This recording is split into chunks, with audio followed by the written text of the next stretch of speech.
We are on page 187 in our World in Space book. These are sparkling spider webs. Early in the morning, when the sun chases the night's shadows from lawns, gardens, and meadows, the ground is full of sparkles. Dewdrops, like tiny jewels, are everywhere. They glitter on spider webs, glisten on leaves, and gleam on blades of grass. But if the ground was dry the day before, and there was no rain during the night, where did all the sparkling dewdrops come from? Dew forms on still, clear nights when the air is warm and moist and the ground is cool. When the sun goes down, leaves and grass and spider webs and other things out in the open grow cold. As the moist air touches them, it grows cool too. Then the molecules of water vapor in the air rush together. They form tiny drops of water that coat the leaves, grass, spider webs, and other things. These tiny drops slowly run together and form the bigger drops of dew that greet the morning sunshine. You can make dew with your breath. When you are inside on a cold winter day, blow your breath gently against the window pane. A small grayish patch will form on the glass. Blow some more and tiny drops of water will form.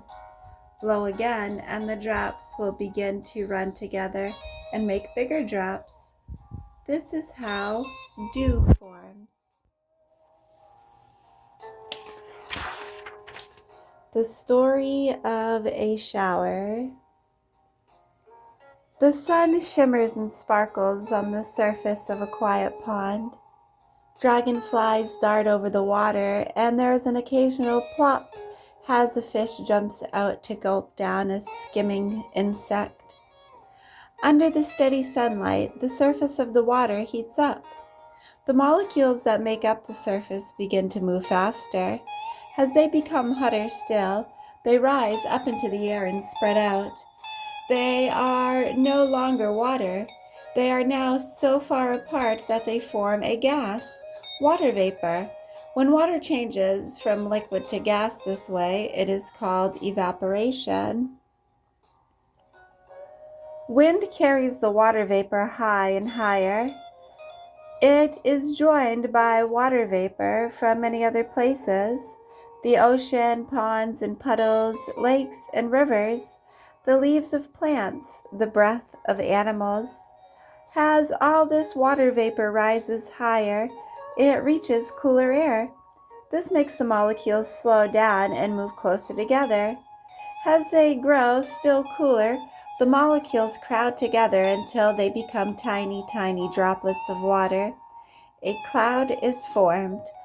When wind drives the cloud through the sky, mixed in with the cloud are billions of bits of dust, grains of pollen, bits of soot from chimneys, tiny plant seeds, even tiny pieces of salt from the ocean.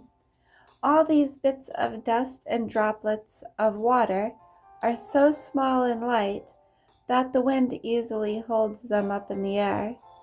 The droplets of water begin to come together around pieces of dust.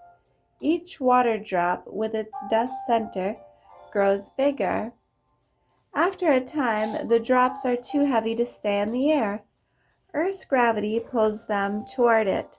They become round balls of water falling toward the earth. They become a rain shower. The raindrops strike the ground like tiny bombs, flinging up miniature explosions of earth. Some of the drops seep slowly down into the ground. Some flow together and become puddles and streets. Some form tiny streams that trickle down into rivers, carrying little bits of the earth with them. The rain cloud passes on. It will slowly disappear as it loses all the water that was in it. The sun appears in the sky once more.